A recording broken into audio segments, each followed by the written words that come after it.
with like no tension on the cord. I've always been able to just like pull them up all the way up to my chin, shoulder, and have plenty of slack in my cord.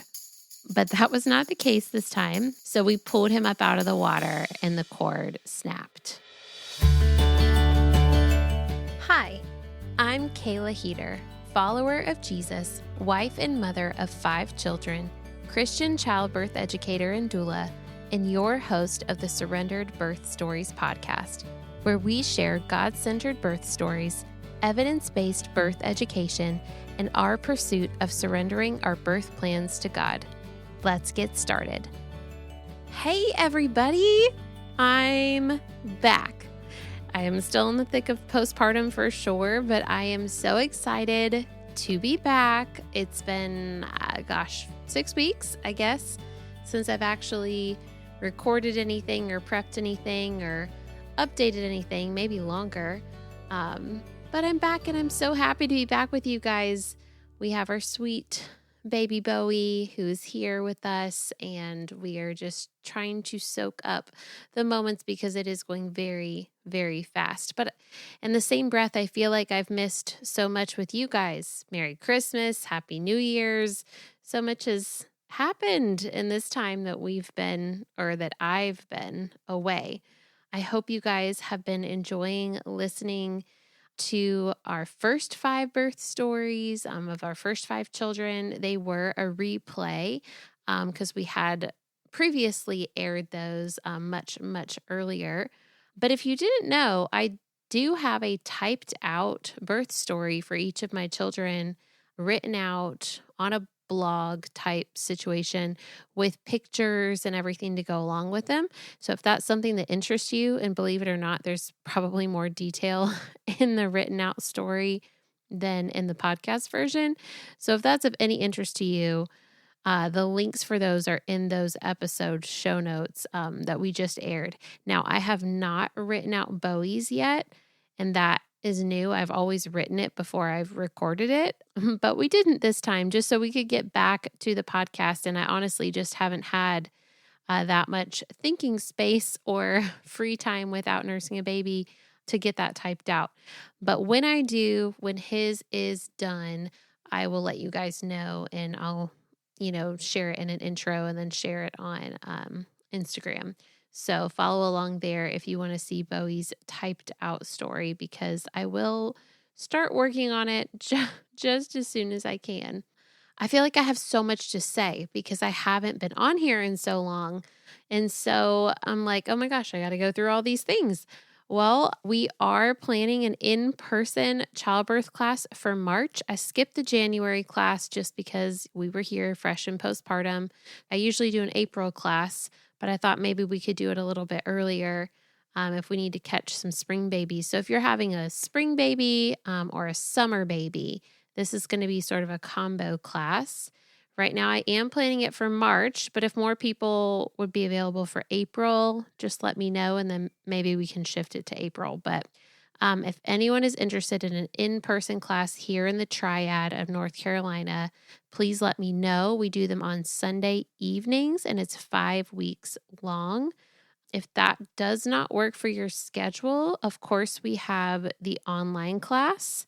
So if you don't live around here, you're further away from the Triad, you live in a different country, different state, different city, or if you're just not available on Sunday nights for whatever reason, then we obviously have the online class as well. And that link to that is in the show notes, and you can start that anytime. As soon as you get it, it is online, on demand, and on your schedule.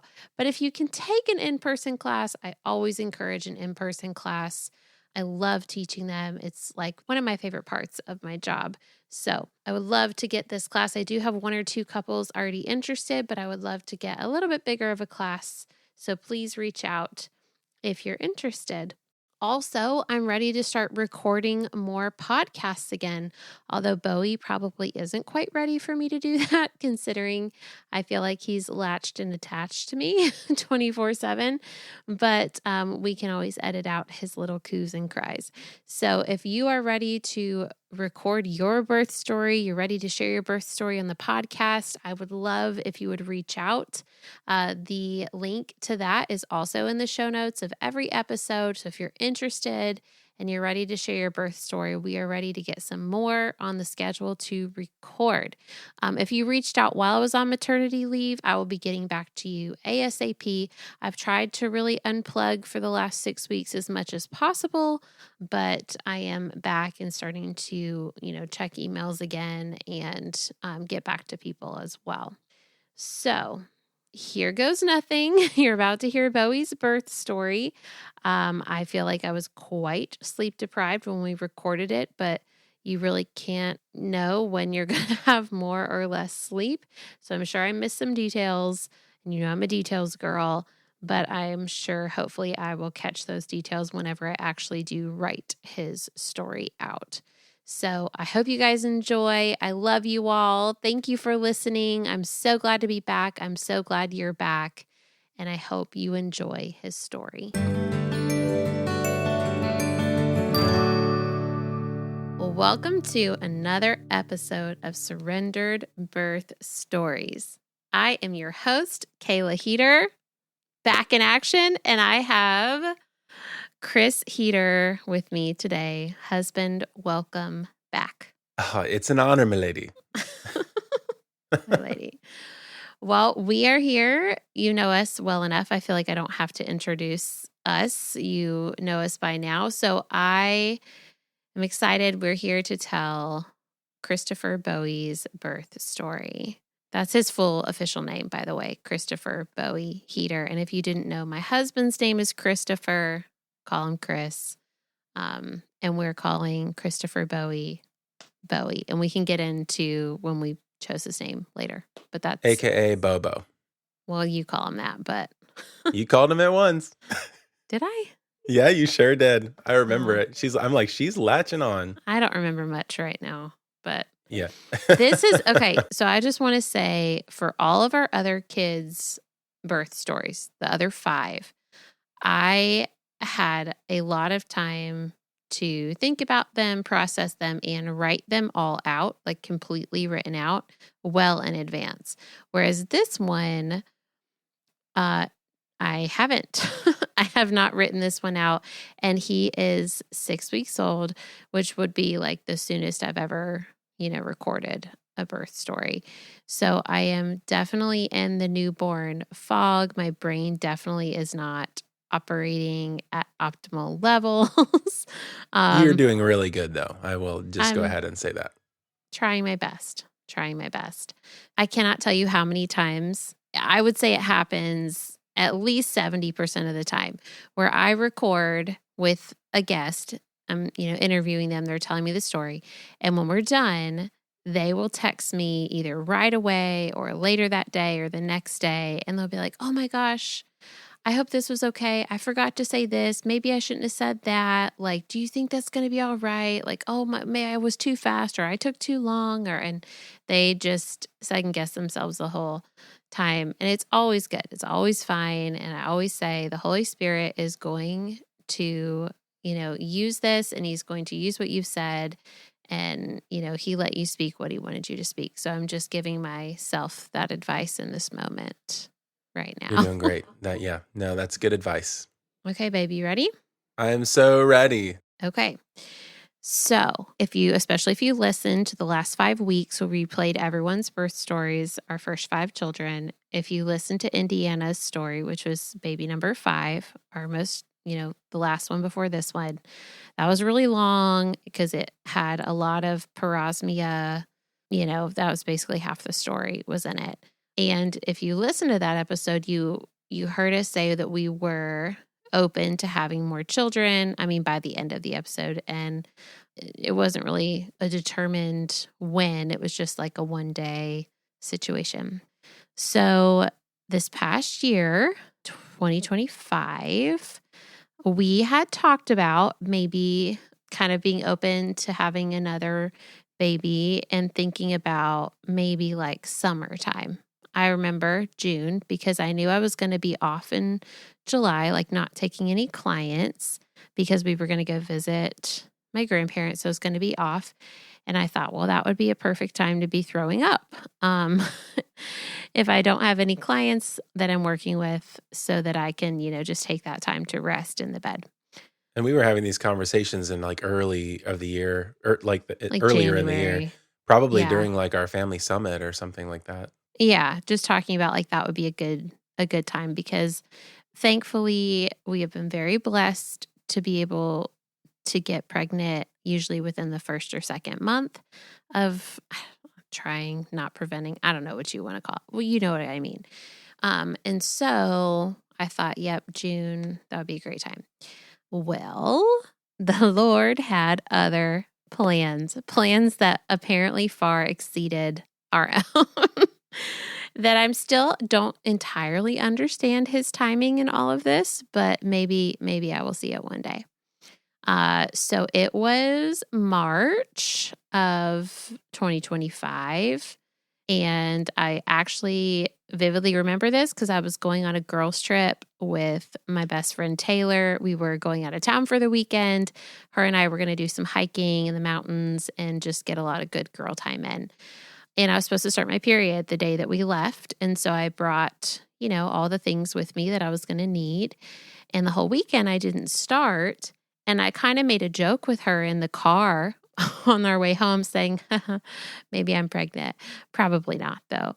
And so she was like, what do you mean probably not? And I was like, oh, there's probably like a 1% chance that I'm pregnant, maybe less than 1%, just based on like period math and ovulation thoughts. And, because we do like natural family planning. So then I was like, well, why? I wonder why I haven't started my period. I'm a few days late. And then I thought, oh, you know what? I was sick this month, like in February. I was sick. And I said, I bet that threw my cycle off. I bet that threw it off. And so I'm probably just late because I probably ovulated late.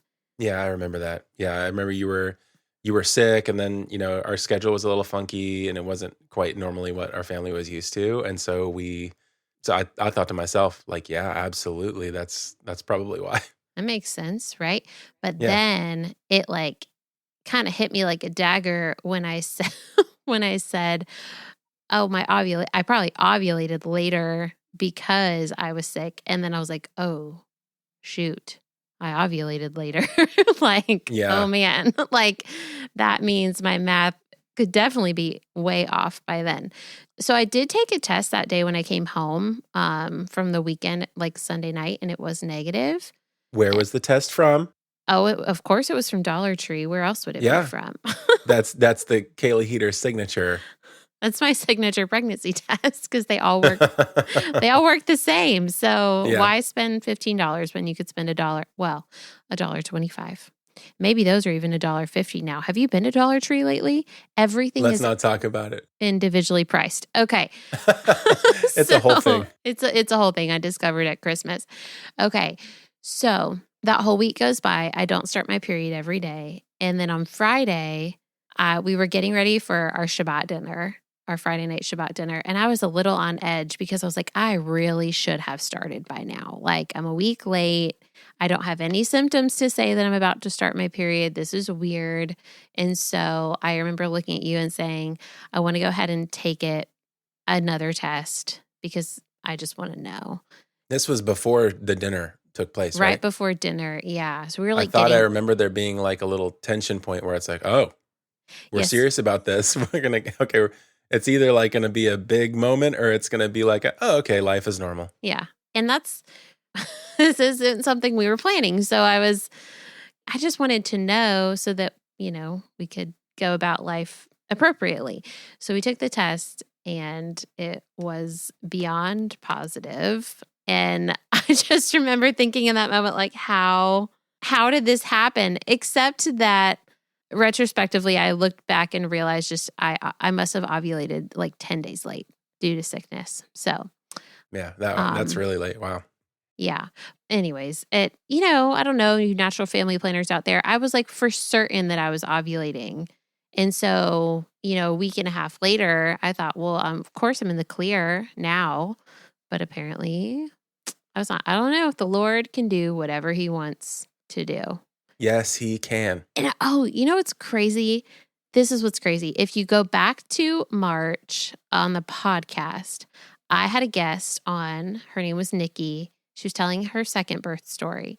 And she said in that podcast, you know, how, because they were trying to get pregnant in her story and they weren't getting pregnant.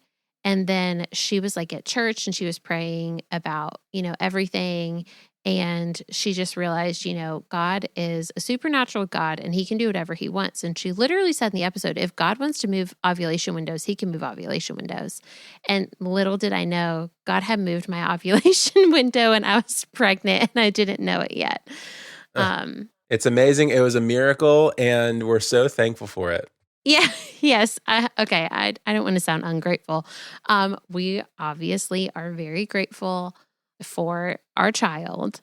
It was a few months before I was ready for it. But I remember that night, I just kind of looked at you and I was like, well, here we go again. Like, yeah, here we go. And because in that moment, because when we find out that we're pregnant, I need to then start mentally preparing for first trimester Kayla Heater pregnancies, because they are, if you've heard any of the stories preceding this one, they are no bueno, and we'll find out why, I guess. But it is, I was in full preparation mode at that point, you know, just preparing my mind. Yeah. Well, and I immediately went, like as soon as we left the bathroom and we were getting ready for dinner, I went and added 40 grams of protein to my salad. I was like, here we go. Get it in while I can, because I knew. Look at you. I knew within 2 weeks. It's like you know exactly what to do. Yeah. Well, I knew within 2 weeks I was going to be going downhill. And I did. I did go downhill. And I had my normal, like, super nauseous, throwing up multiple times a day, every day, laying in the bed, no energy, horrible, awful times. However, I had to be a doula and a childbirth educator during that time. Oh, that's right. You had some clients that were due during your first trimester. Oh, yes. So it was a Saturday night that I started throwing up 6 weeks on the dot, just like I have every time. 6 weeks on the dot, start throwing up. And we told our kids, and we call it Disappearing Man, right? Vanishing Man. Yes. Instead of calling it Hangman, we call it Vanishing Man because it's a lot less morbid. Call us crazy, but we play Vanishing Man. So that's how we told them we were having our baby. And I was sitting there at the table just trying not to throw up the whole time we were playing the game. And as soon as they found out and as soon as they realized what was happening, it was like, congratulations, yay, it's so exciting. And I ran into the bathroom and threw up. And that was it. That was the start. And the next night, double whammy, the next night was my first night of teaching 8 couples in a childbirth class, 8 of them, which is the biggest class I've ever had. And I had a mom who was in early labor that whole weekend. And after that first class, the next night, I ended up going to a birth straight from the class. Oh, that's so miserable. It was just so hard because I'm like, oh my gosh, this is the first day of my nausea and throwing up, and I'm doing all this. And I had to Well, I remember, I know one of the guys that was in that birth class.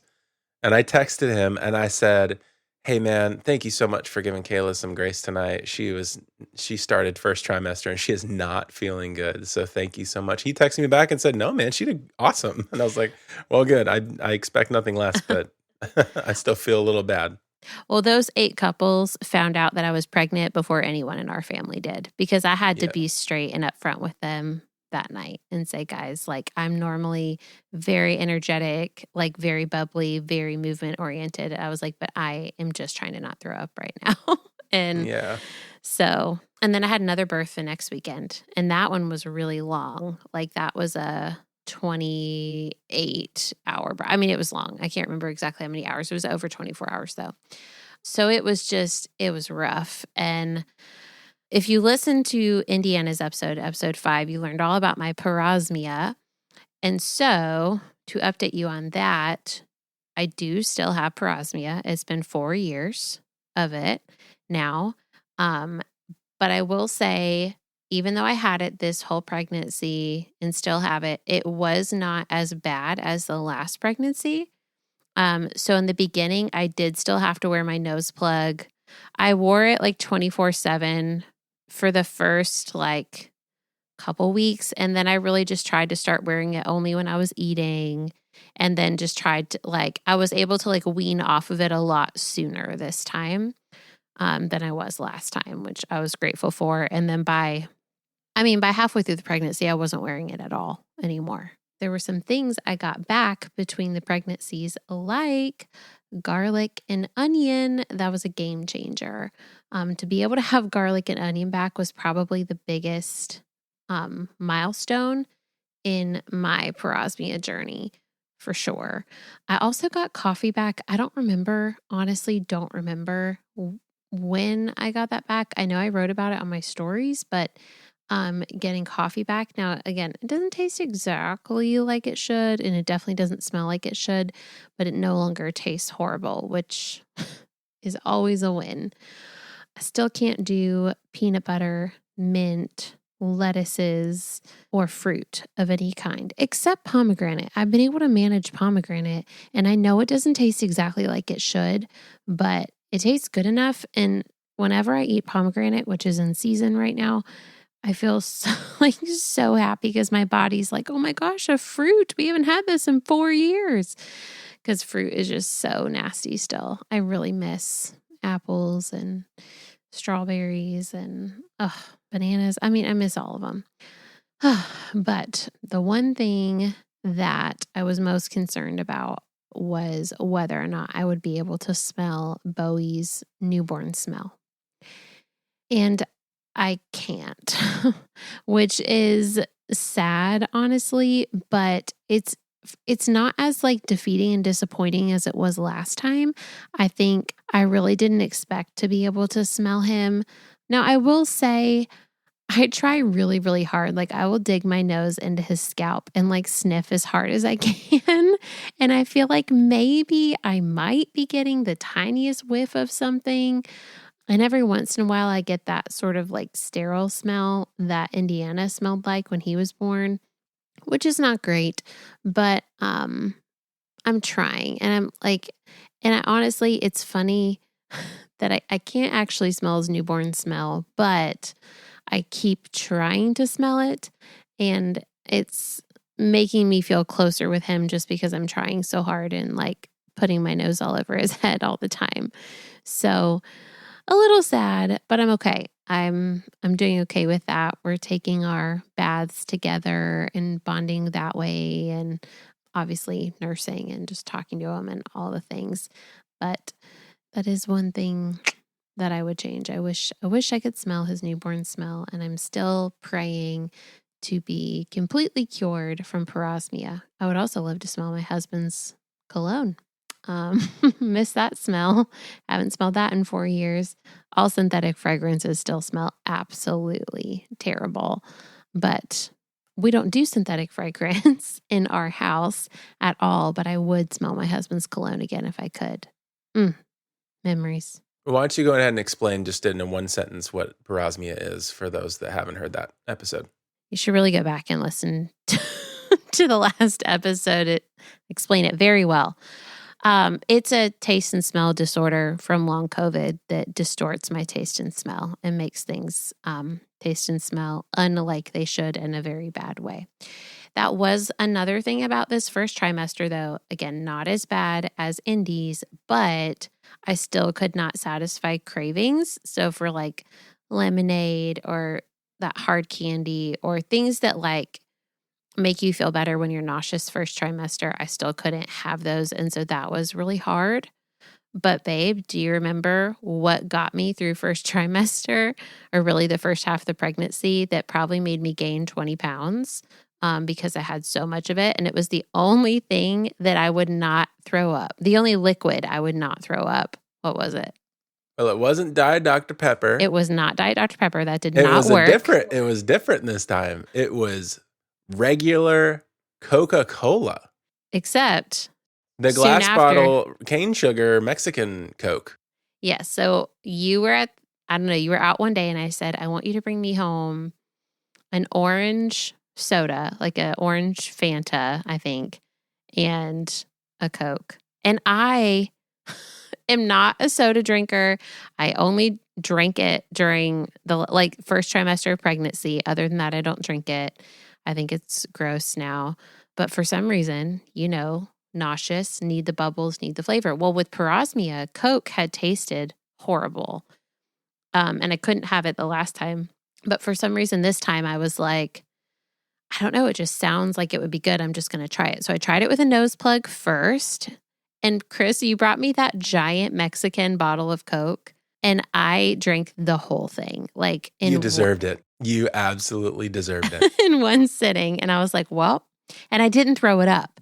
And so I was like, okay, that's a winner. But what ended up happening was, when you're pregnant and you need things to be so cold, you need them to be like ice cold all the time. You can't have anything room temp or so what I ended up doing was having frozen Coke. Oh, so the Cokes that they make like at the movie theater or at the gas station, like when they have those little slushy machines that have like Coca-Cola slushies or whatever, frozen Coke, they sell them at McDonald's, which is it's crushing to admit how many times lay down your pride, baby. You and I went to McDonald's and I wasn't getting food. I was getting frozen Coke. So much so that the lady at the drive-thru knew us because it's like 2 minutes from my house. And she would ask me how I'm doing because she knows. She's like, oh, I know this lady, one frozen Coke. I know exactly who you are. Because it's not like you can save them. You can't buy 10 and put them in your freezer. Nope. You have to get it fresh every single time. The texture would be gone. We would go to McDonald's twice a day, every day for days just to get my frozen Cokes, just so I could make it through the day.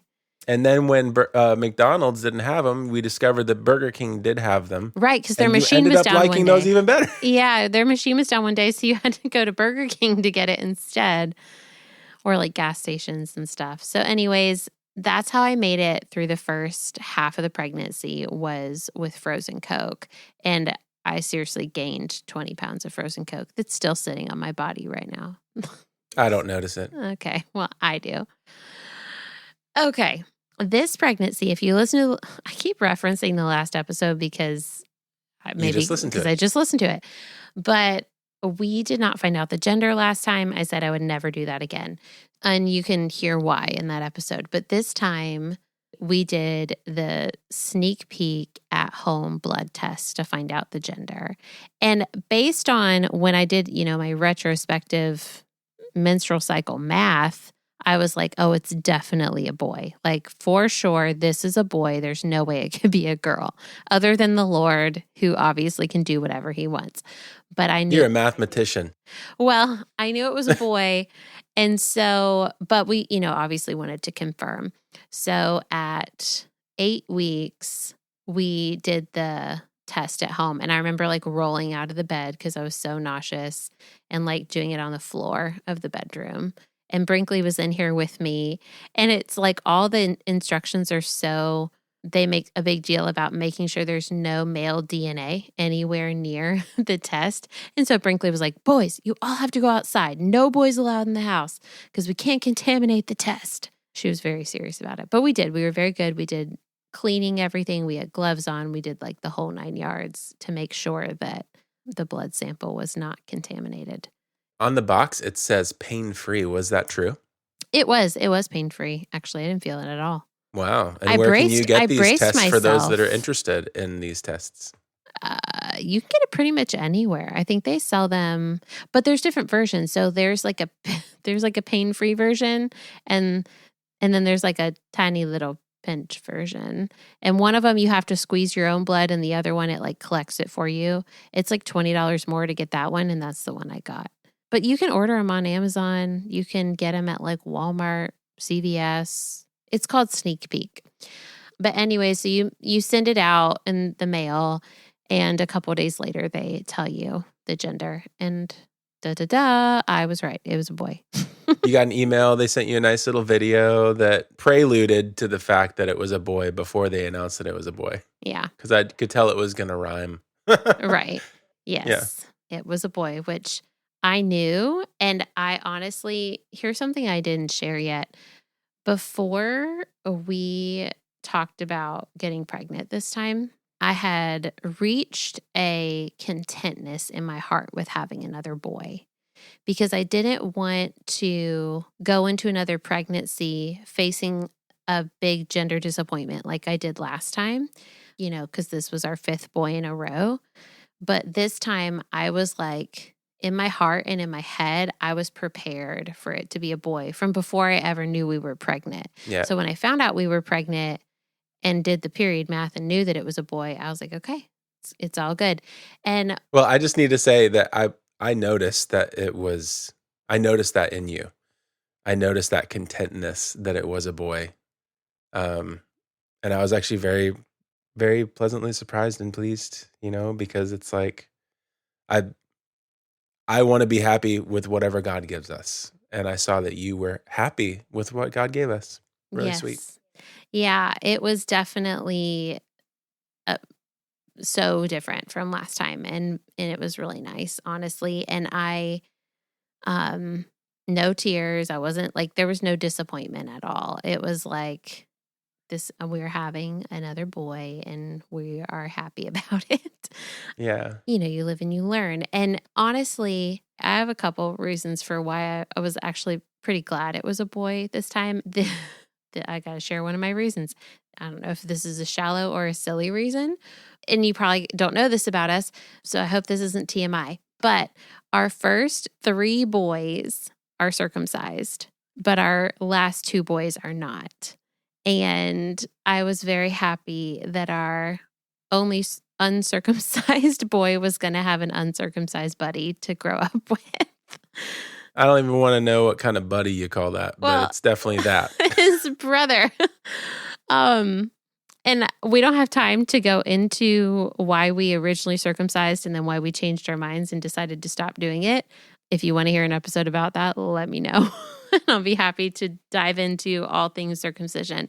But because we changed course there, I was glad to know that Indiana was going to have a boy to look like him and to grow up with. So say it like it is, babe. Well, and honestly, at this point, this kind of sounds funny. I have nursed so many boys in a row.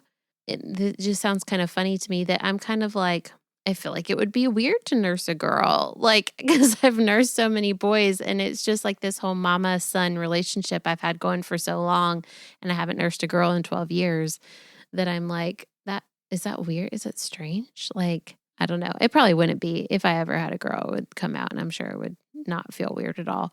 But I don't know. Nursing 5 boys. So those were 2 reasons. Do you have any more? Those were 2 reasons. I think I also just learned after the last pregnancy, and I remember we talked about this. I was like, if we ever get pregnant again, because, I don't want to assume that we're going to get pregnant, but I think, wanted to get pregnant again. And we've noticed that it's possible with us.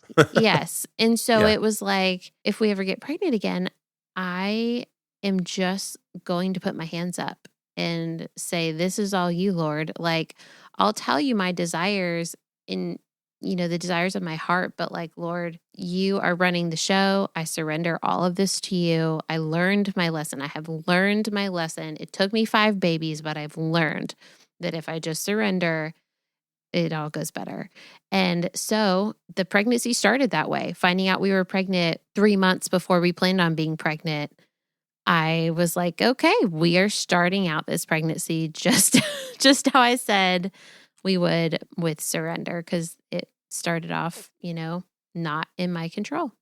And one thing I noticed is that, coming off of the heels of the last birth, is that, even listening to the story again, because I listened to it last week, it's like the attitude was never bad with any of the births, but there were things that were not being surrendered for both of us that I think that this time around, we absolutely learned that lesson. And we kind of are just at the point that's like, we have babies, and like in terms of like the gender thing, it's like, no, we have babies. We don't hope for a boy. We don't hope for a girl. We have children, and whatever God gives us is great. And we're very pleased with that. And we see in hindsight all of the amazing blessings that it is for us to have boys, particularly. And we totally see why God has given us who he's given us. And we're really thankful for it. And so I think that looking back and seeing that, it's very helpful, in at least even in the surrendering process of saying, look what God has done. Of course I'm going to trust him because he didn't listen to my preferences. He didn't honor my prayers, but that's because he knew that there was a better outcome coming in on the other side. And so after those lessons and after seeing it in hindsight, it's so much easier. I mean, I don't want to necessarily say it's easy. It comes more naturally to surrender what your hopes are and what your preferences are when you see how good God is. I also think that honestly, doing this podcast for the last 2.5 years and hearing all of those stories, those were all like inspiring to me and holding me accountable and helping me and encouraging me through this pregnancy and this birth in terms of surrender. And I went to 15 births this past year, and being able to be with all those moms and watching them, some of them not get quote unquote the birth they were planning on, but watching them surrender it and take joy in it and be happy in it. And it was always helpful for me. So, okay. So first trimester, horrible as usual. I started feeling better around like 20 some weeks like usual, which is typically how it goes for me. I was still like randomly nauseous probably through like 33 weeks, but it wasn't like keeping me down anymore. I could still go about my day and have normal days, even though I would get these like waves of nausea.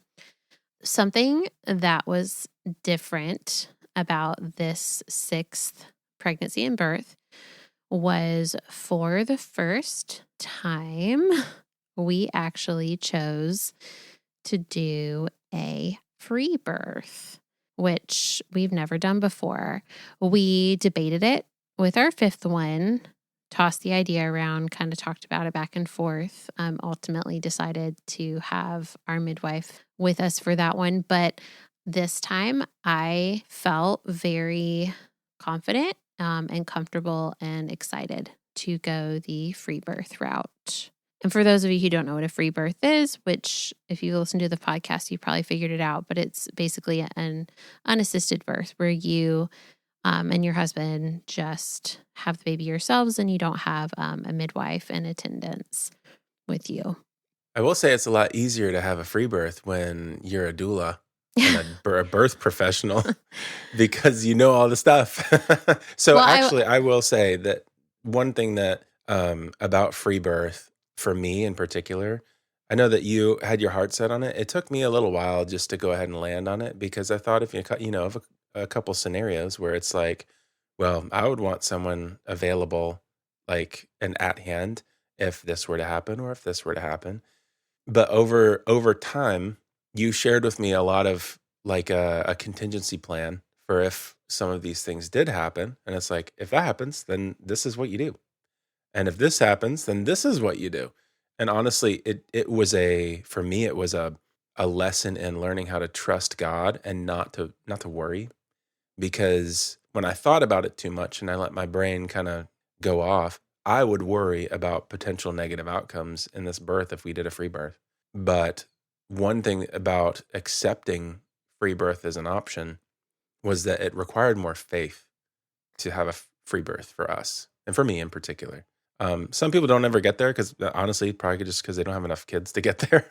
But like the truth is, one thing that free birth taught me, and I don't think I'm getting ahead of myself when I say this, is that one thing that free birth taught me is that I need to surrender too, And usually the woman is the one with all the birth preferences and the birth plans and this and that and the other.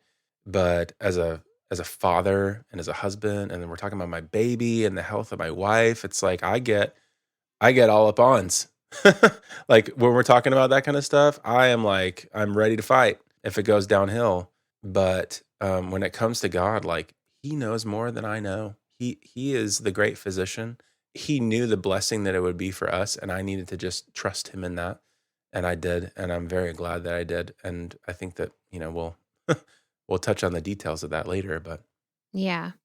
And I just want to touch on free birth real quick and just say I didn't choose free birth because I'm like, screw the system and I'm doing this on my own and peace out and all the things. But it was an educated decision for me. I'm extremely well researched.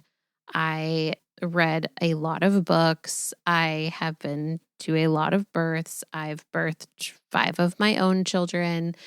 I had all the tools on hand that we would need. I was very open to transferring if I felt we needed to transfer. I walked those who would be in attendance through emergency plans. I had everything written out. I had everything marked. I had all of the tools, everything we would need ready to go. And I walked everyone through it and gave everyone a training session and said, like, I think I'll be with it, but should this happen, this is what you do. And should this happen, this is what you do. And we were very well prepared. It's not like we were walking into free birth blindly or just saying, God, it's all on you. Like, you got us. I know you got us. But it was like if the Holy Spirit told me at any point, like, Kayla, you need to transfer or you need to call 911, I would have.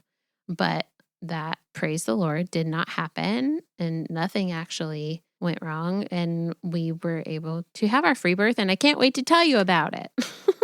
Ultimately, I wanted to do it, one, because I really did want more of a sacred experience for Chris and I, for you and I, for a little bit more intimacy in that regard, like less people in the room.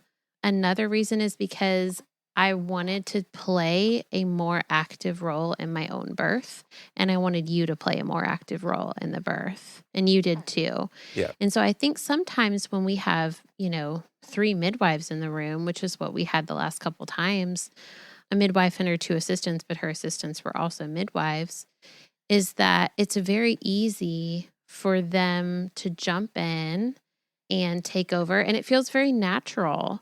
Even if we've discussed like you wanting to catch the baby or me wanting, whatever we discussed before during prenatals, when it's the moment and your baby's about to come out, it's just like things just go very quickly. And I've been in that position before as a doula where, we've discussed certain things and then the moment happens and something goes really fast, or you're not in the position you planned on, or you're not in the location you planned on, or whatever, and things just don't play out maybe how you thought. And so I knew that if there were no midwives here, that you and I would be playing the active roles in the birth and would be making, all the decisions and also catching our own baby. It was going to be one of us, you or I, were going to catch this baby.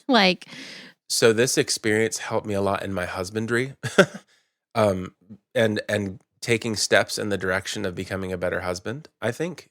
And the reason I say that is because similar to what you said about, kind of what naturally happens when there's not like a midwife there, it's like people just have to rise up to the occasion. Mm-hmm. And for me, I think that's something that I wanted to do in the last 2 births, but because there was a birth professional there, all of the responsibility and the weight of delivering the baby fell on them naturally. And so the fact that they weren't there, actually, I felt so empowered to just step in and do it. Yeah. Because there was no excuse to let somebody else do it, because it's like, no, that's my job. Mm-hmm. This is my wife. This is my baby. And I get to step in and do this thing. And it was actually a really beautiful thing for me. And I think for you as well, for me to just be able to step in and be responsible for the environment and be responsible for what's happening and what's happening next. It was so helpful for me in terms of empowering me just to be an active husband and play an active role in the birth. Yeah, and it's on you. When no one else is there, you're aware that it's on you. And so you're much more, I feel like that much more attentive to what's going on. Yeah.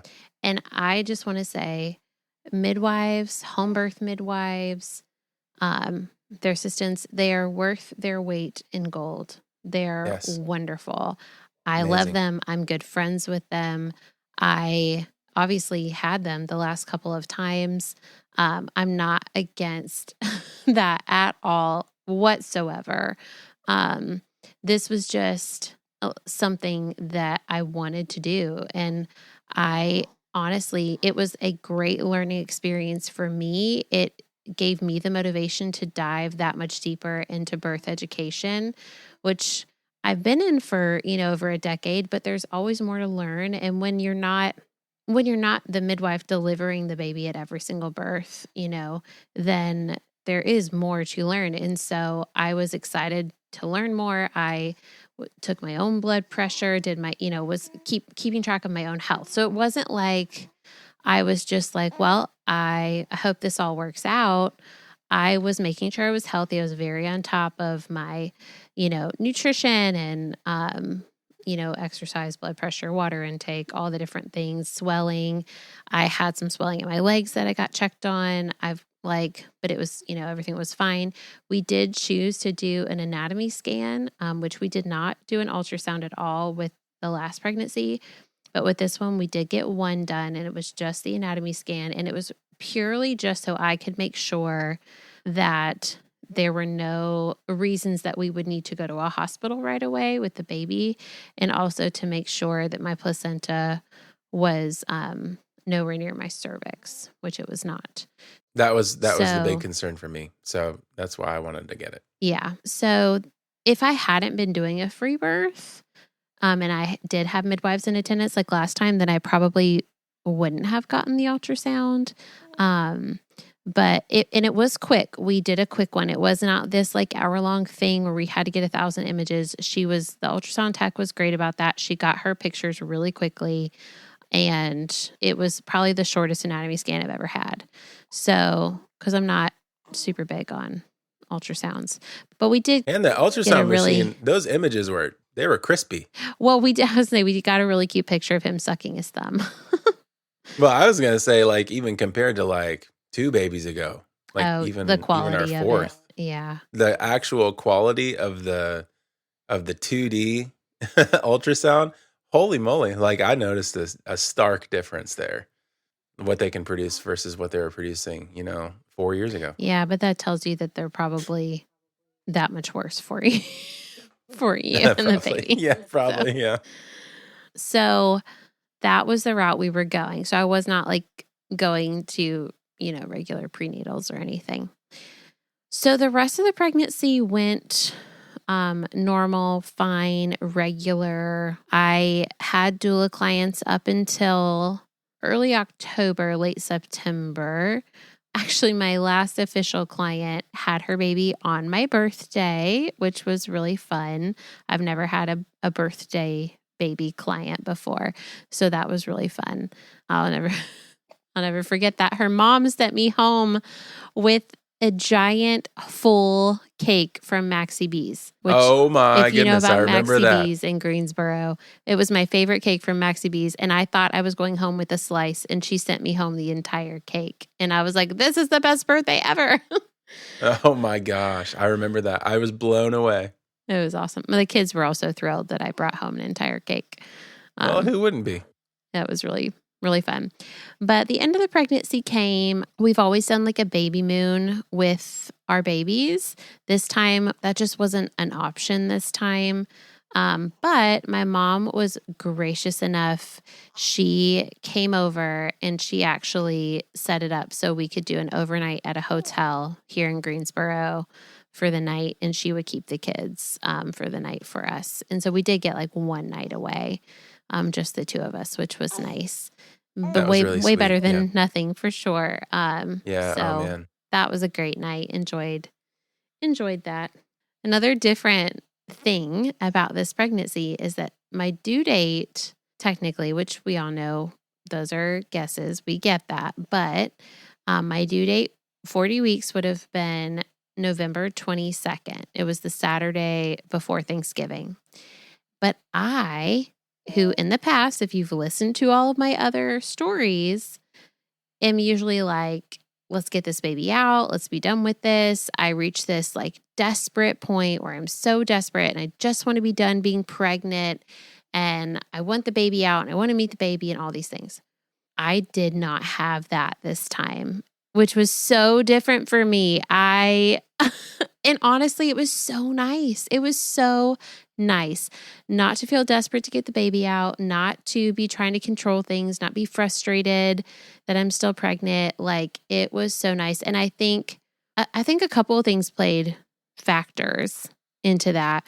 One was that I was in a mode of surrender. I was in a mode of like, I'm not in control of when this baby comes out. So why would I try to do anything to get it out? And I've learned my lessons from the past. 2 was I was not that uncomfortable. Yes, I was uncomfortable because I'm 3rd trimester, end of pregnancy with my 6th child, and I make big babies. But my chiropractor, shout out to Dr. Kim of Village Family Chiropractic in Kernersville. She helped me so much. Like, my last adjustment with her before I had my baby, I was having, the normal, really bad hip pain where you're tossing and turning all night because your hips are so sore. And she worked some crazy chiropractic magic and did this thing that I've never seen before. And I slept like a log that night. Like, I got the best sleep that I'd had in weeks that night. It was so good. That's a win for the mom and for the husband, because the husband wants the mom to get sleep. And when she can't, you can't do anything about it. Yes. So that was nice. So I just wasn't as uncomfortable. I will say, if you want to hear Dr. Kim, she is awesome. If you want to hear her birth stories, she's on episode 50. It's an incredible journey that she has been on. Oh yeah. Her birth stories are wild and amazing. You should definitely go check hers out. So yeah, so she was super helpful. I wasn't uncomfortable. And I also, I really would have liked to make it through Thanksgiving. It'd be really nice to be pregnant on Thanksgiving and not have, a postpartum diaper on and engorged boobs and all the things. So I was thinking I'll just stay nice and plump and pregnant. And honestly, my other thought was that my son, our oldest son, his birthday's in November. And I thought, well, if I can make it to December, then they'll have like 2 different birthday months and they won't share birthday month because none of our kids share birthday month until now. But I was like, I can make it to December. That's only 41 weeks. I've gone to 41 weeks a few times before. I could totally do that. Like, I did not want you to go. I know you didn't. December. Well, it was funny I was because calling a November baby. I think our prayers were countering each other. And I think I told you that your prayers were stronger because I was praying like, Lord, I would love a December baby. Like, I would love to make it through Thanksgiving. Like, I did not want to be done being pregnant this time. And that just blows my mind because I think I just had a totally different mindset and I was really just trying to enjoy and soak up everything about the pregnancy. And I wanted to stay pregnant as long as I could. And honestly, I was so proud of you that you did that because historically you're just, you just want to be done. I didn't have an emotional breakdown this time. I didn't have any of that. Now, I had days where I was like really tired and I was like, I need a nap or, I just need a milkshake. Yeah. But I never locked myself in the bathroom and cried. Good for you. Good for me. And thank you. You're welcome. So, end of pregnancy comes, 38, 39, 40 weeks happens, and I'm just chilling. No signs. I have Braxton Hicks contractions every time. Well, I didn't with my first, but with all the boys, I had Braxton Hicks for at least 4 weeks leading up to the baby. So sometimes more. So to me, that's not really a sign that I'm going to go into labor. So it was a Monday.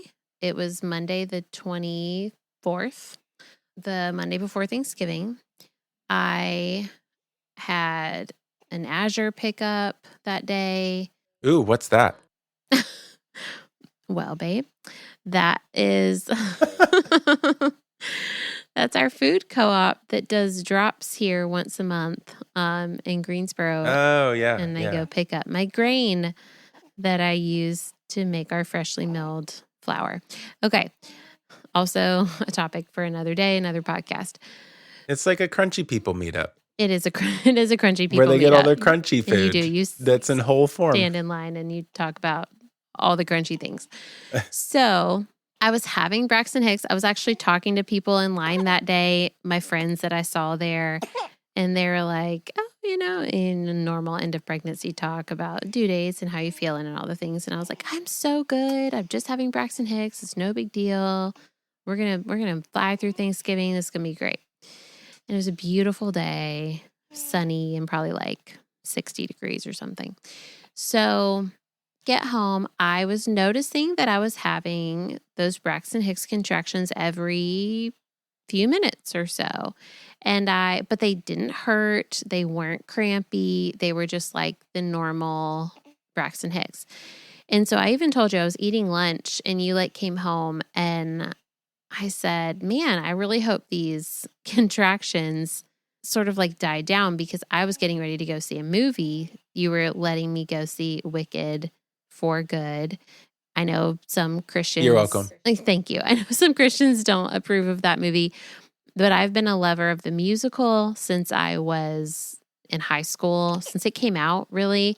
And we went to go see it a couple of times when we were dating. And that's my favorite musical. I love it. It's phenomenal. It is incredible if you've ever seen the Broadway show.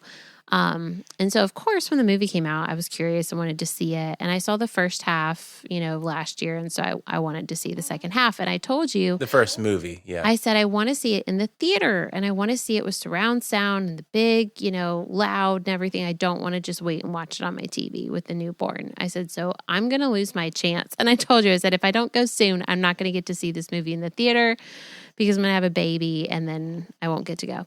So, well, it got postponed too. And we had, it did. It was scheduled for earlier. Yeah. I tried to go see it a few days before. So you came home, you said, okay, I'm done working for the day. You can go to the movies. So I went to like a matinee and I had contractions the entire time. And again, they weren't crampy. Nothing was revving up. It was just every 4 or 5 minutes or so, I would have this, Braxton Hicks contraction. And it was kind of distracting me from the movie, honestly, because I was like, goodness, these need to like calm down, like slow down. And I texted you through the movie and told you like that I was having them. And I said, I think I need to like take a bath when I get home, have a glass of wine, like just try to calm my body and just like stop these contractions. So got home, had some dinner, drew a bath and, did that whole thing, got in the bath. I did have a glass of wine and they did slow down. They spread apart. They weren't as close together and they weren't as strong as they had been. So I was like, okay, good, cool. We're calming everything down. This is great. We had already decorated for Christmas because I knew that there was a chance that the baby could come before I would get a chance to do that. So we decorated early just to make sure everything was up. So therefore, that means you can watch Christmas movies, even though it's before Thanksgiving. So That's a tough sell for me, just so you know. Well, and I know. But we did it. We watched the original Miracle on 34th Street, the black and white version. And it was really sweet for a couple of reasons. One, because it was the week of Thanksgiving and like the first section of that movie is happening, on Thanksgiving.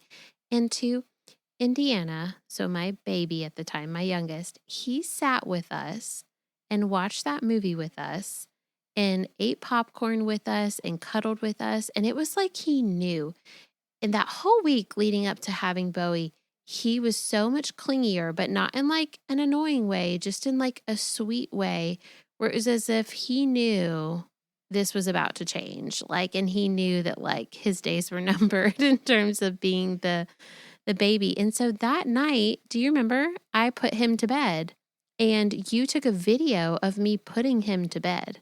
And I didn't know you were taking a video. And it was just like this last night, just me and Indy, reading him a story, holding him, cuddling him, singing and praying over him and putting him down. And it was like, I didn't know that was the last night he was my last baby. I didn't or not my last baby, but the last time he would be the baby. I didn't know, but the Lord knew, and somehow Indy knew. It was really sweet. It was really just like a gift from the Lord that like we just got that really special time together, not knowing that that was our last night of him being the youngest. Yeah, I guess I didn't realize that. And that is just really precious. That's really You sweet. took the video and you showed me after. I took the video, but I guess I didn't realize that was the night That was that before you night. went into labor. Yeah, Or that it was was the night. the night. Wow. So then I went to bed. It was like 10 o'clock and I was like, okay, going to bed. I'm tired. And I fell right asleep and it was great. I didn't even have a heating pad on or anything because the contractions I was having didn't hurt. They were just Braxton Hicks. So got my bed, went to sleep, slept for a few hours. I think about 4 hours. And then True woke up with an earache. So you went up there with him, gave you the garlic drops, and you went and cuddled in bed with him. Jensen came down. He was the one who told us that True was upset. So then Jensen ended up in our bed. You were up in True's bed. Then Indiana woke up and he was upset. So then I went up with Indy and I was holding him and, got him to go back down. And it was just sort of like, what, why is everybody up? Musical beds. Yes, musical bed. So then I came back down and Jensen was still asleep in our bed. I got in our bed. I got all settled. I went to the bathroom and everything. Settled back in and I had my first real contraction. Where they shift, where it's different, where it's crampy and it hits you like deep inside yourself. And you're like, oh, that one was different. Honestly, in my flesh, my first reaction was, no, it's not time. I would really like to go back to sleep, please. Can I please just go back to bed? Like, can this not be it? Like, Lord, no, and it's not December yet, and it's not even Thanksgiving yet. Like, can I please just go back to sleep? Like, that was my first gut reaction. So the contraction ended. I tried to fall asleep. 5 minutes later, here comes another deep, crampy contraction. And I said, okay. And I literally said out loud, I surrender. I surrender. Okay. There it was. Lord, if this is the night and you want him to be born, then you must have a reason. So I surrender. So I laid there and I knew it was time. And my last couple of labors were only about 4 hours long from start to finish. So I sort of expected this one to be, kind of around that time frame. I didn't have like a hard expectation. It wasn't like I was banking on it, but it was like I didn't really have a reason to think it would be much longer than that. So I tried to rest a little bit longer, but when I shift into active labor, which is what it was, because clearly I must have been in early labor all day Monday and just not, to me, they didn't feel real. So it wasn't real to me, but I was shifting into active labor. It was about 2:45, 3 o'clock in the morning when this was happening. And it was definitely 3 by the time I knew like this was it. And I started getting the shakes and my teeth started chattering and I started having to go to the bathroom and my body started purging itself. And it's done that in a few of my other labors too. That's the sign. Yep. And that's the sign. And I was like, yep, this is definitely it. Going to the bathroom 4 times in a row. This is it. So once I felt like I needed to get up, which was pretty quickly, I did. And I came upstairs and you were in True's room and I woke you up and I didn't say anything. I just woke you up and just to say like, hey, like come back downstairs, like come back and sleep in your bed.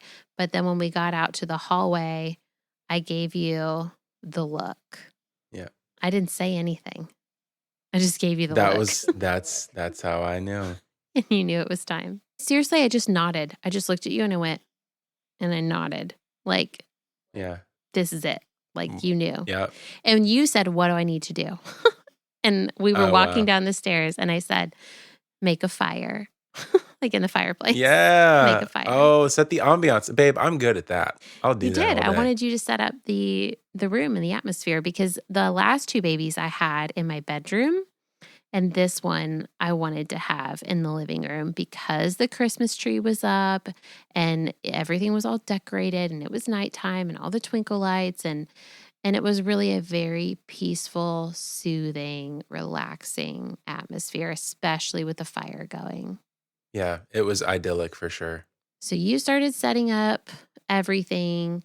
You did the fire, you were setting up the tub, getting all that ready. I was calling my mom and my sister, and I was going to have a friend come take photographs if she could. Turned out she couldn't, but that's okay.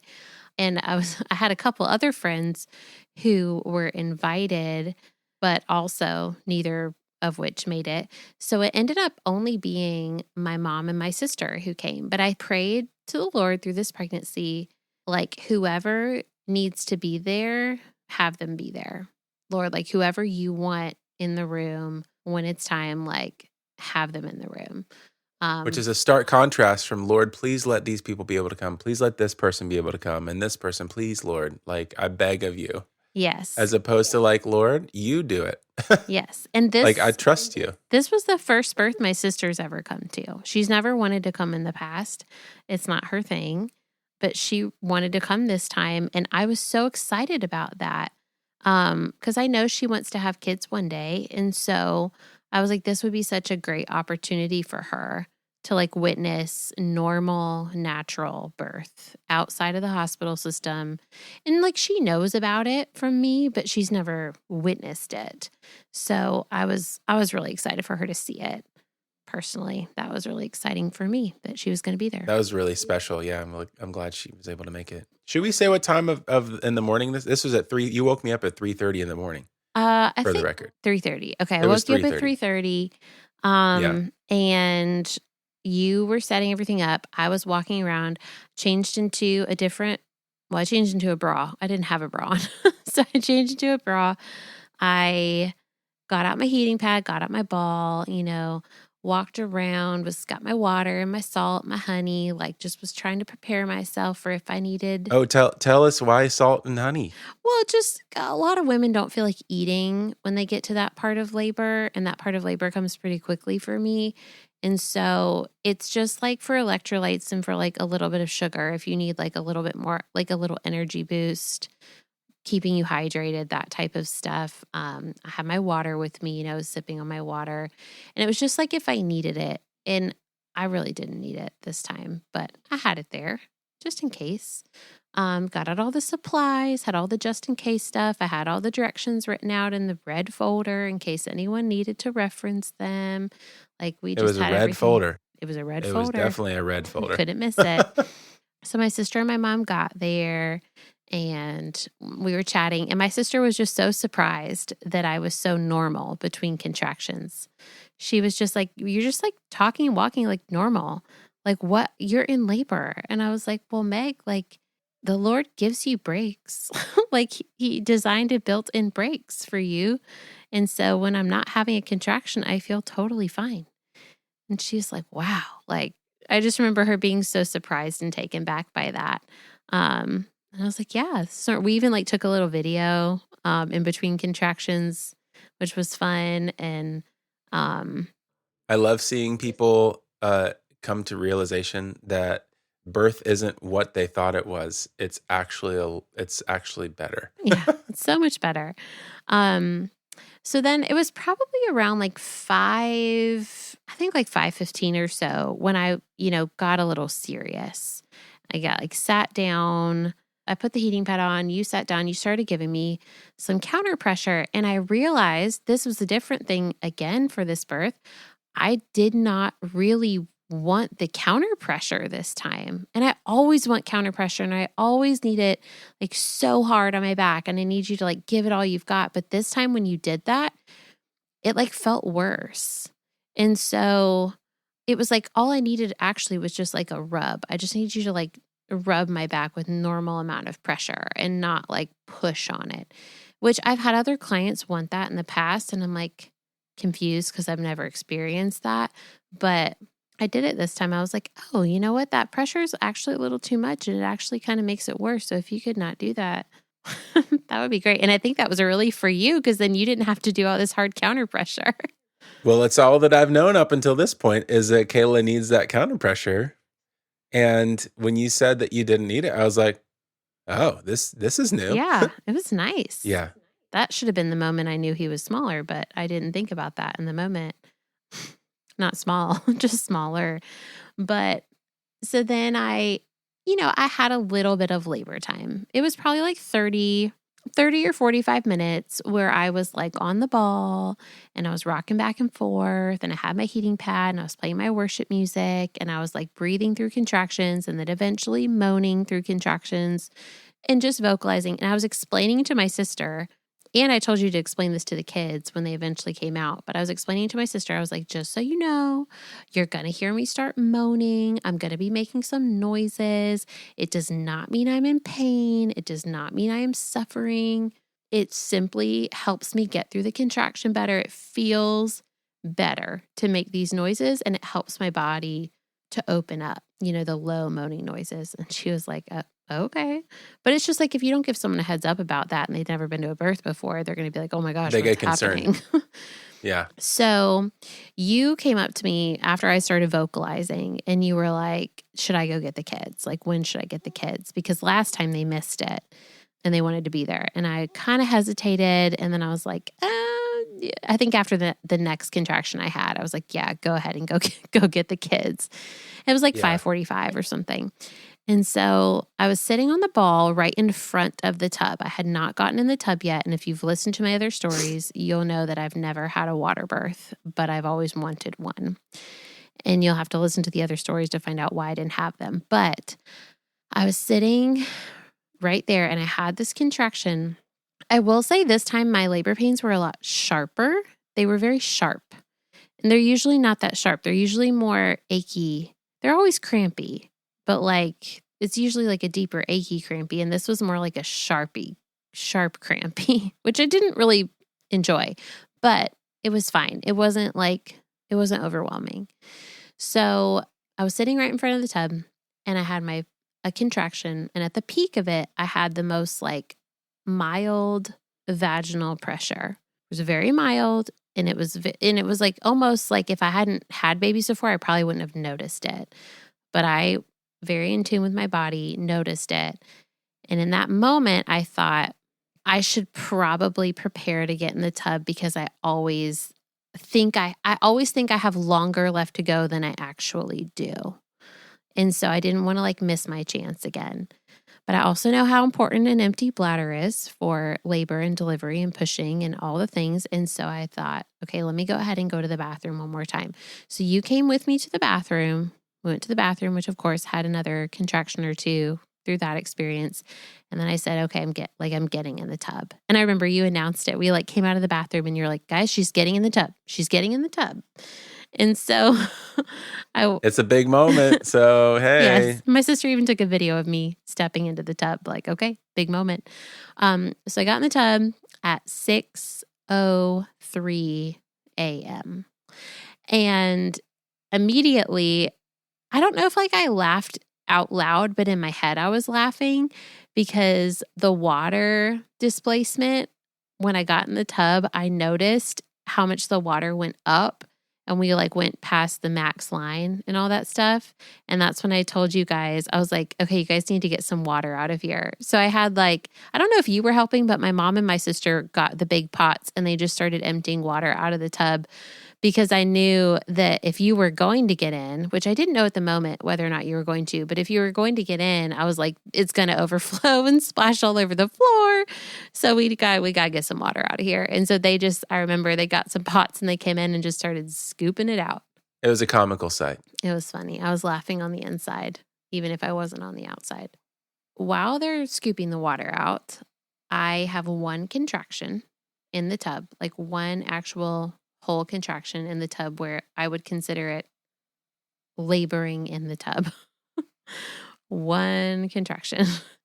And then when my next contraction came, so did the noise. The fetal ejection reflex noise that just takes over your entire body. And I will never forget this moment. I started making that noise. You were like, you had your back turned to me. You were facing the fire. I think you were poking it or something. And you whipped around. Like you whipped around and jumped in the tub. And what did you say? You said, I said, "Oh, we're doing this, aren't Oh, we?" we're doing Or this. something like Yeah. that. Oh, we're doing Yeah. this. You like whipped her off from the fire and jumped in the tub. And I was like, oh, he is ready for this. And because, I mean, we all know how fast it went last time. So my mom and my sister, they whipped out their cameras. They were ready. My Brinkley and Milo were up with us by then. And they had only been out there for like 20 minutes at this point. Yeah, it was only 20 minutes. And so Brinkley was on my left side. She was holding my arm. Milo was on my right side. He was holding my other arm. And I didn't even realize they were holding my arms until I saw the pictures later. But it was 6. They were rubbing your arms. Yeah, they were. They were rubbing your Yeah. arms, and they were trying to comfort you because they heard the noises you were making, and it's a beautiful thing that it was a beautiful sight. But I also have pictures of it, and it was just so sweet watching our oldest two comforting you while you were giving birth to their little brother. Anyway, It was sweet. I didn't realize they were comforting me, but they were comforting me. I was kind of locked into the moment. So Yeah. It was 6:09 when this was happening. That's when Megan and my mom started recording at 6:09. And I start involuntarily pushing, and my water breaks. And I'm in the water. I say, oh, I think I announced that. I was like, my water broke, or my water just broke. Yep, you did announce it. Yep. I felt it. And then you had your hands down there and you were like giving the play-by-play. I loved it. You were like, okay, he's crowning. Okay, his head's out. Okay, he's turning. And like, I loved your play-by-play because even though I'm like had, so many babies and I know what this feels like, it was good to know what was going on because I could feel his head was coming out, but it was sort of like, is it out yet? I don't actually know. And you were able to tell me, which was great. So then I kept pushing and I thought the rest of him was out, but I guess I pushed him out up to like his butt or something. It was hard to tell with the through the water, but that's my guess. It was definitely somewhere between his chest. Yeah, I would say it was probably up to his butt. Yeah. And then I think you said, no, babe, one more push. Like, you got to give me one more push. And I was like, oh, okay. And then I just, pushed the rest of him out in that moment. But what was funny is that in my last two births, but especially the fourth one, I was very quiet when I was pushing. And I was like, all my focus was concentrated on pushing and I wasn't actually making any noise, especially for True's birth. I was like so hyper focused on not making noise because I had screamed in my third one. And so for this one, I was not thinking at all. I was literally just feeling. I was just feeling. And I roared him out, like roared this baby out. And I roared so loudly that our 4-year-old and 6-year-old woke up. And they came running out of their rooms because Jensen was in our bed, so he was on the same floor. But True heard it all the way upstairs with his closed bedroom door, with his fan on loud, heard me roaring, and he woke up. Both of them woke up and came running in. And you see them in the pictures and video in the background, them like coming in right after he came out. But it was funny. So then technically you are a lioness, babe. Yes. A mighty lioness roaring this baby out. Roared my baby out. I don't know if I've ever roared a baby out like I roared Bowie out. Yeah, you did it. That was awesome. You caught him. You were the first one to touch him. You caught him. Oh gosh, it was awesome. I wanted to catch Indiana, our last baby. I wanted to catch the last one. It didn't happen because the moment it happened really fast and our midwife caught our last baby. But for me to actually be the first person to touch my son and to be the person who brings him into this world, what an incredible, what an honor that was. It was, it's his first moment of life, and I get to be the one to catch him coming out of you, and we're co-laboring to get this baby out, and it's just you and me. And so for it just to be you and me laboring to get this baby out, and obviously you're doing all the dang old work. And all I'm doing is like, yeah, I'm just holding him, trying to kind of guide him out. But what an incredible honor to be the first person to touch my baby, to catch my baby. it was really amazing. Well, you brought him up to me and you immediately, of course, handed him to me and put him on my chest. And we were all just like in awe. My sister, I remember her being like, I can't believe you just did that. That was so fast. I can't believe you just did that. How did you just do that? And I was just like, Did she say that? I didn't hear that. yeah. And I was just like, I think I was like, my baby, or Bowie, or like, I don't know. I have to watch the video. I don't know if I was saying his name or You kept saying he's here. he's here. It was so sweet. Like, yeah. and holding him, and he cried right away, which I know you were like holding your breath for just a second, but he did. He cried right away. And I honestly, I wasn't worried about it a ton this time. Well, I It's think just like the moment. preemptively, like when we were, planning a free birth, I think that was one of your thoughts was kind of like, well, what if he doesn't cry That right was away?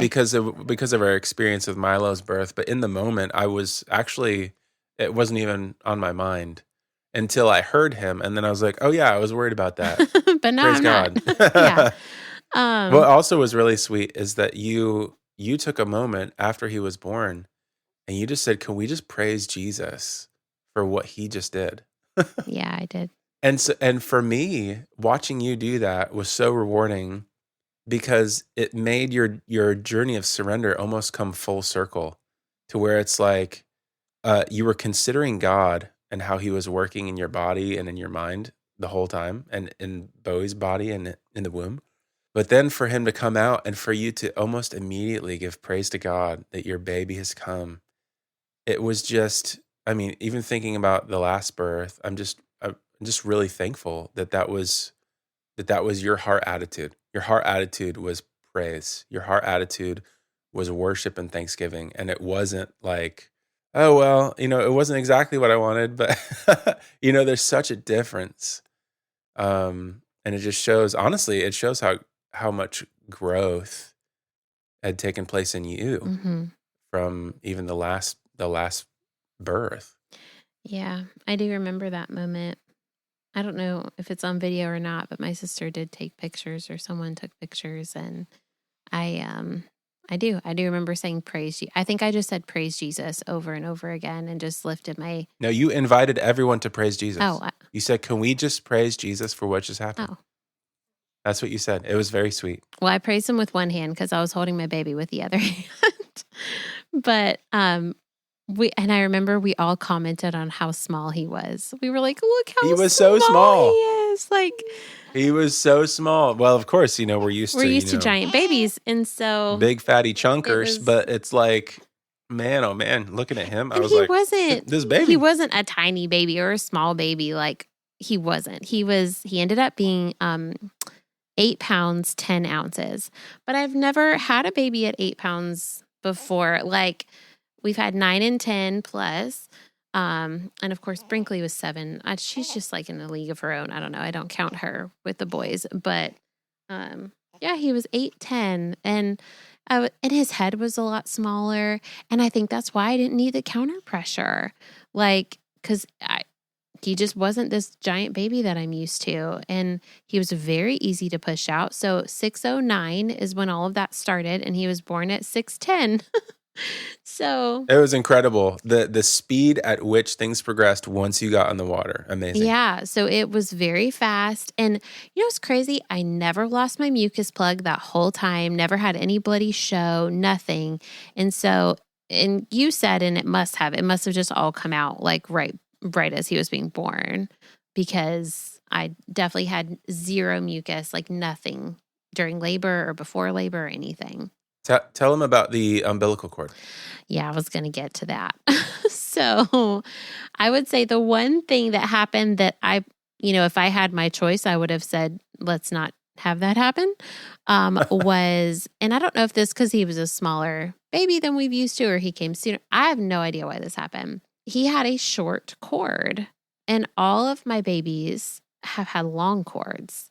They've always been able to come all the way up to my chest and touch my chin. Honestly, I've always been able to pull them with like no tension on the cord. I've always been able to just like pull them up all the way up to my chin, shoulder, like, and have plenty of slack in my cord. But that was not the case this time. And in the moment, you're just bringing your baby up out of the water. You're not like checking a bunch of things. So we pulled him up out of the water. And I've been at one other birth where this happened, just one other one. We pulled him up out of the water and the cord snapped, just like poof. And you see it in the video, which I didn't see it happen in the moment. I was just like pulling him towards me and I did not see it happen. But then you see it in the video. And then you told me, like, I don't know, the minute after he was born, you were like, hey, the cord broke. And I was like, what do you mean the cord broke? And then you showed it to me and I was like, oh man, like pure, because he was already. Well, I was, so I noticed that the cord was wrapped around his neck. It wasn't around his neck. It was around his neck. Not when he was born, though. Sorry to like go back and forth while we're recording this, but I went and looked back at the video. It was not around his neck when he was born. It was around his chest. Like it was like around his chest, but loosely. It wasn't like tight around his chest. It was loosely around his chest. Okay. Iverson. Yeah. And so, just when you pulled him up, it just snapped. And then we did go back and measure afterwards. A few hours later, we measured the cord, like from the placenta and from his body, and it was definitely shorter than all my other babies, like significantly shorter. So I don't know why that happened this time. I honestly don't know why it was a short cord. And he was fine. I mean, he was crying. It wasn't like he needed all of it. But, the doula and childbirth educator in me was like, no delayed cord clamping. No, because we don't ever cut it until after the placenta is born. And so that was just sad for me that he wasn't going to get that cord blood and stuff. But he was fine. I mean, he was crying and he was alert and looking around. His color became good. I mean, he was, not pink immediately, but he pinked up well. And so it was fine. That was the only thing I would have changed. But, I also, in this birth of surrender, I trust that the Lord had a reason for that happening. I don't know.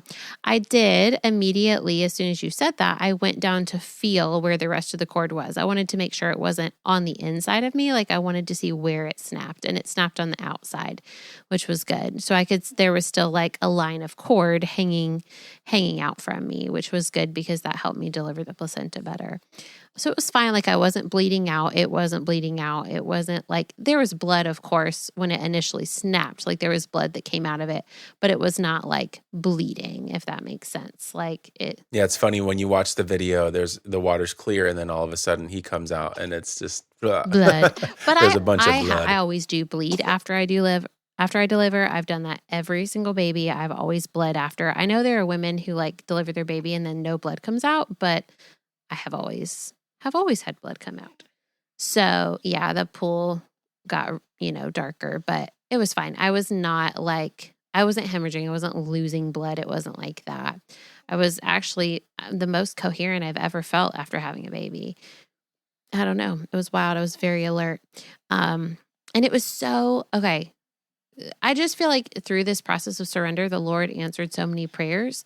And one of them for the free birth, one of them for everything to go smoothly, one of them for you to catch and to have the water birth. That was my first water birth and I loved it. And I was so glad I got to do it. Now, it did feel like it was over before it started because it just went so fast. And time just it went so fast, not just in labor, but the moment he was born, I remember I delivered my placenta a little bit after that. My placentas usually come pretty quickly. That was actually a really cool experience, delivering my own placenta and doing the examination and holding up the sack and showing everyone this is where the baby was and this is where it was attached to me and this is where it was attached to him and showing all the lobes. You were being a scientist. It was fun. And we were doing that all in the water. At that point, you were holding him so I could deliver the placenta myself. And it was cool because that was the soonest you've ever gotten good skin to skin time with the baby. That was awesome. Really special. And obviously, we never had a water birth before. Right. So, just to be in the water with the baby and have him on my chest. Oh, it's great bonding time for dad. Yeah. just as much as it is, just like it's good bonding time for mom. She's got all the hormones rushing through, but I mean, dad's got all the emotions running through him too. It's like, I mean, it's a beautiful moment. And Yeah. to have that skin to skin so quickly and right away, and even just being in the birth tub, just very sweet and special. Yeah. I honestly, it probably wouldn't have handed him to you if the cord hadn't snapped like as soon as I did. Like I would have waited till after I delivered the placenta and I was getting out of the tub and stuff. At that point, maybe I would have handed him over.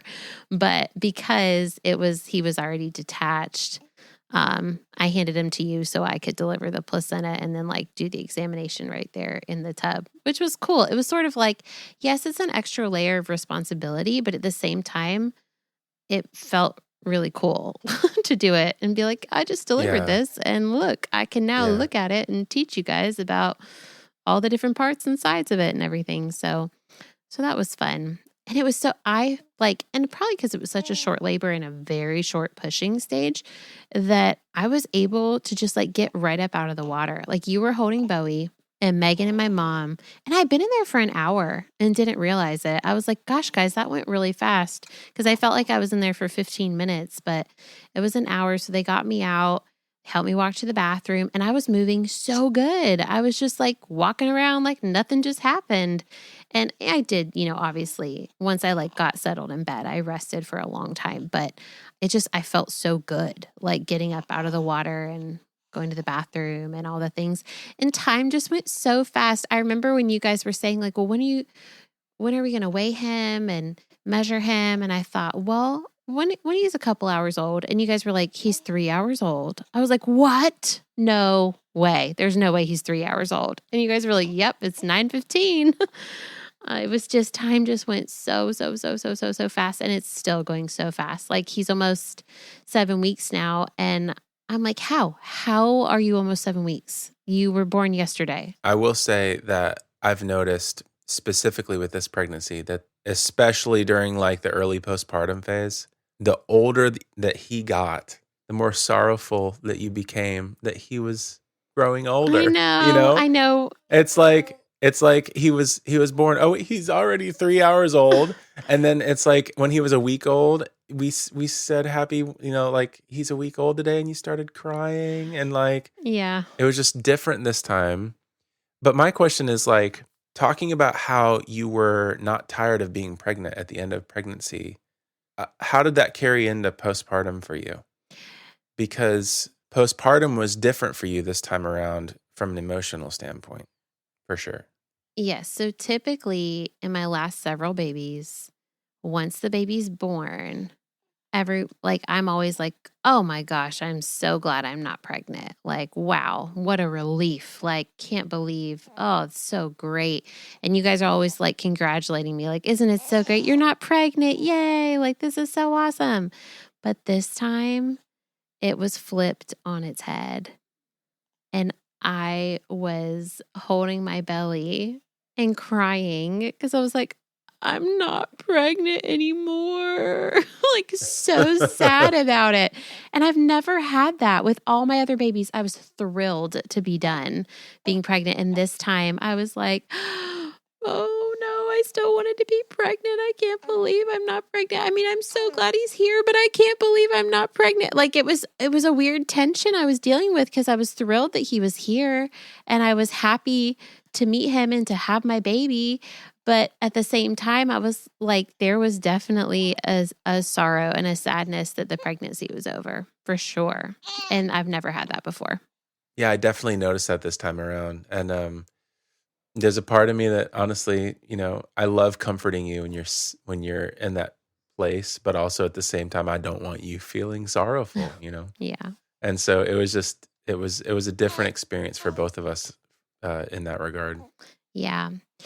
So postpartum this time, he has a lip tie. I'll just say that. I noticed that from his very first nursing session in the tub. I was like, holy pinch, this boy has a tie. And I was able to look at it better once we were out of the tub, but he has a pretty serious lip tie. So those first few weeks of nursing were sore, really sore.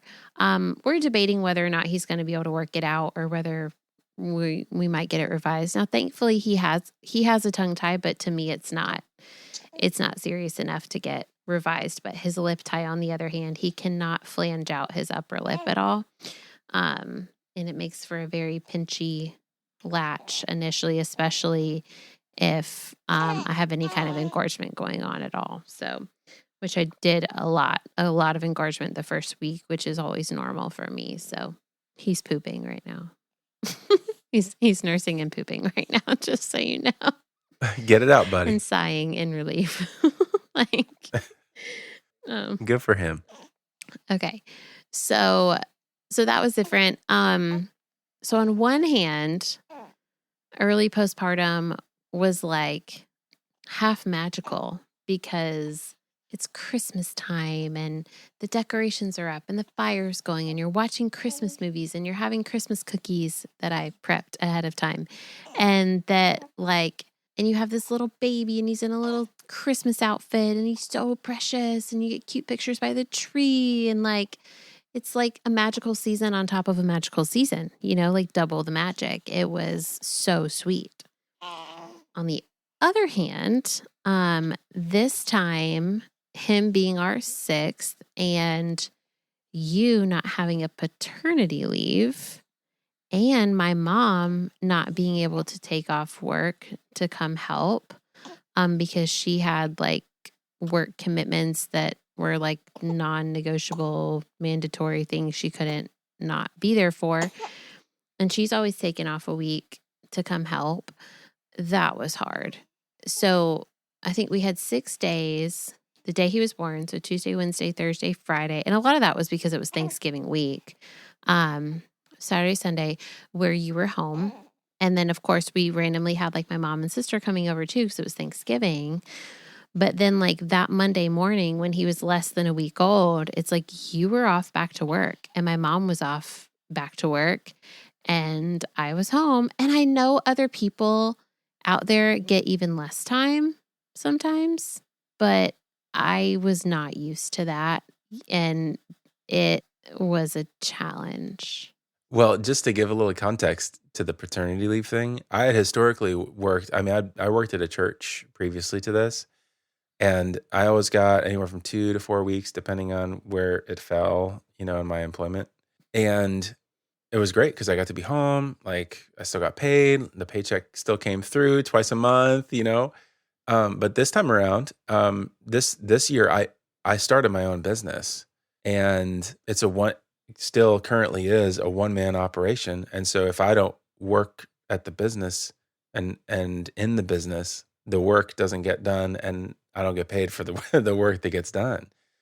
And so in order to, keep things afloat at home, it wasn't really an option for me to take much more than 2 or 3 days off. And that was hard for me too, because I want to be at home with my family. We just had a baby, and I want to spend some time supporting everybody and giving everybody what they need, because you're, in the bed, nursing the baby and making sure that he's okay. But also, the kids, they still need things while you're sitting there, nursing the baby. And it was hard to not be at home to help with those things because I know that that's what's, that's the case at home. But it was something that we had to push through, unfortunately, as a family, in very different ways. It was difficult for you and for me, but that was tough and still is, what is it? 6 weeks postpartum? Yeah. Yeah. Yeah. So I feel like we're definitely still in the middle of postpartum. He's 6 weeks and yeah, sure. That's when American society would like to tell you that you should be over everything and everything should be back to normal.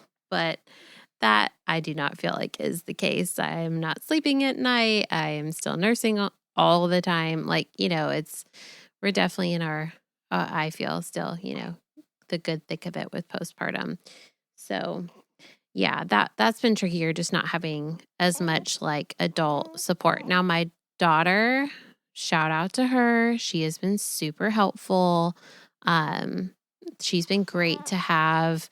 She helps. And my son too, my oldest son, they've been both super helpful. They'll both help with the other kids, help getting lunch on the table or help getting, Indy down for his nap or bringing me stuff, filling up my water, and and even holding Bowie. Like my oldest daughter, Brinkley, I'll give Bowie to her, and she'll be able to like pat him to sleep and hold him and get him down for a nap while I'm, helping Indy with something or the boys with something, whatever it may be.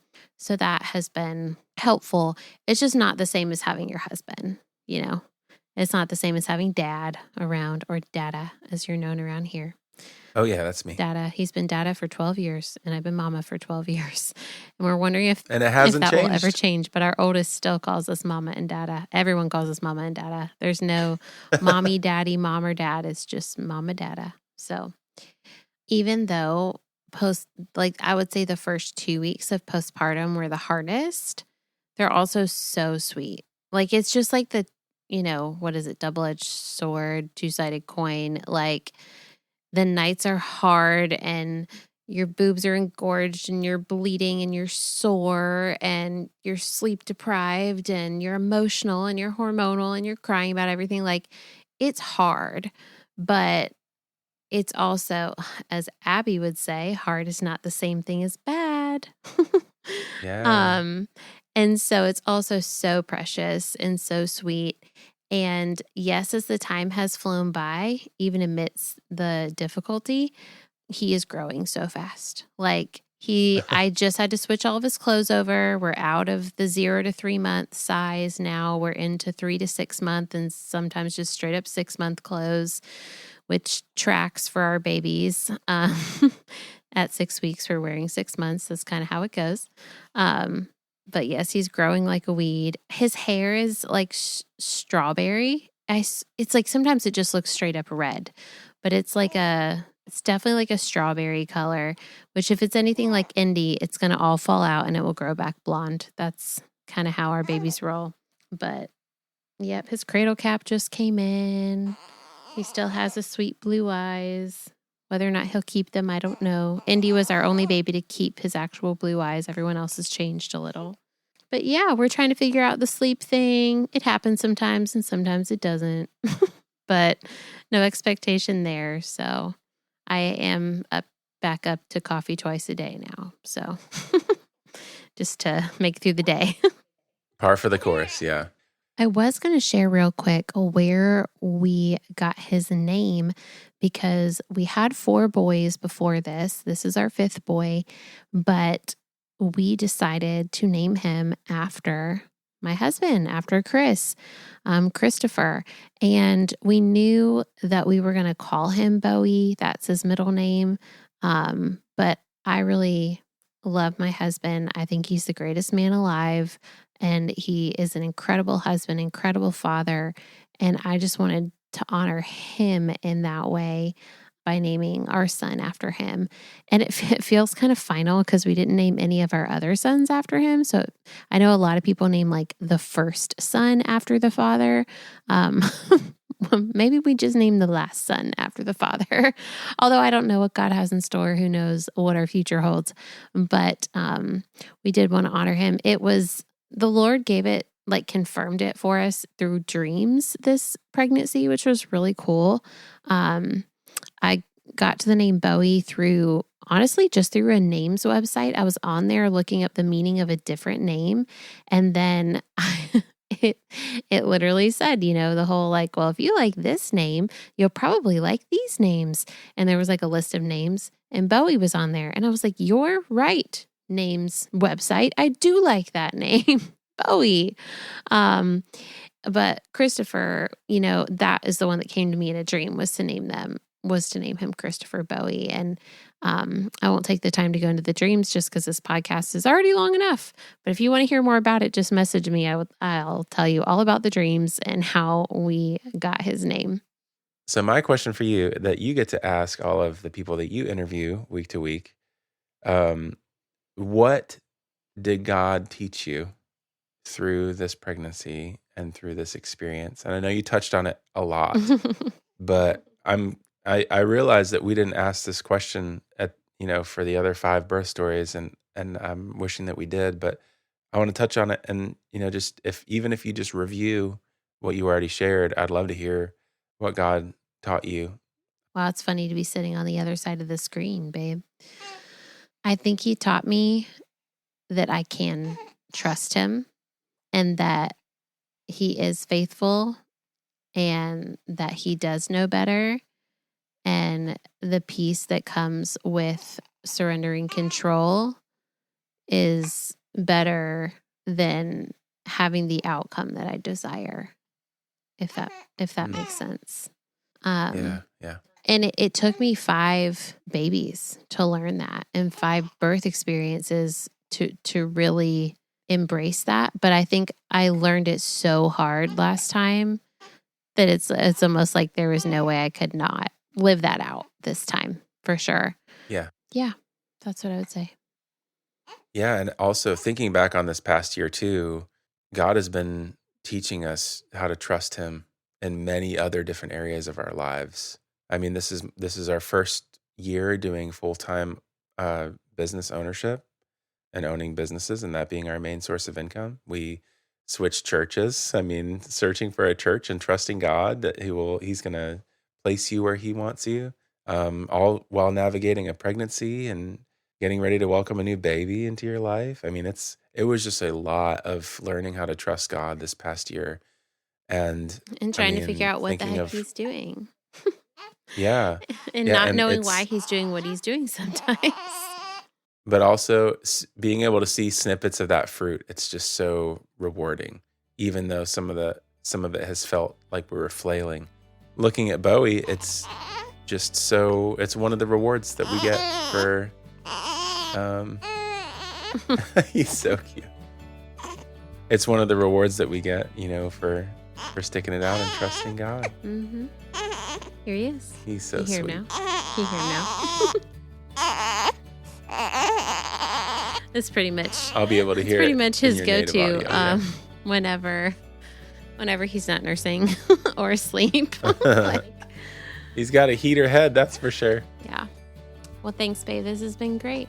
Bowie's here, and who knows what the Lord has in store. Who knows? Thank you so much for listening to today's episode. You can reach me at Surrendered Birth Services on Instagram or email me at contact@surrenderedbirthservices.com. Be sure not to miss an episode by hitting the follow button. Also, we'd love for you to leave a written review of the show so that more people's births and lives can be changed by the love of Jesus and the empowerment of accurate birth education.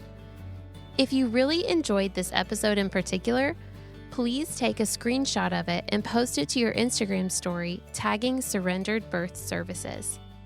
If you would like to be a guest on the Surrendered Birth Stories podcast, please click the link in the episode show notes to fill out your interest form.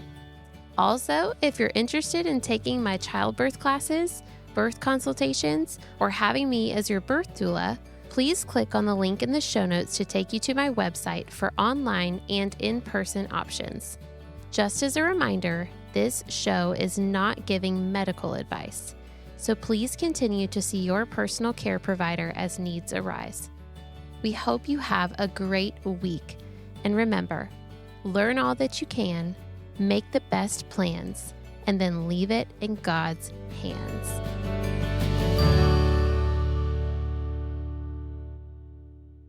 Did you know that I have a snack in here while we're recording? It's great. Do you see it? I see it. What is it? It's celery. You just sounded like Bugs Bunny.